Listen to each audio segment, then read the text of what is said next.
النهارده في مركز جاب الله جات لنا عربيه صني ان 17. العميل بيشتكي معانا من صوت خبط في السواقه، وكمان العربيه بتهدف معاه في الطريق. وبعد الفحص لقينا معانا مشكله في المؤثرات. طب ودوت بيسبب لنا ايه او عرفنا منين المؤثرات؟ نسمع معانا الصوت دوت، صوت الخط ده.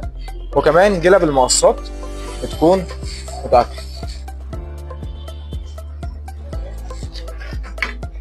هنركب مقصات جديده ونرجع لكم تاني.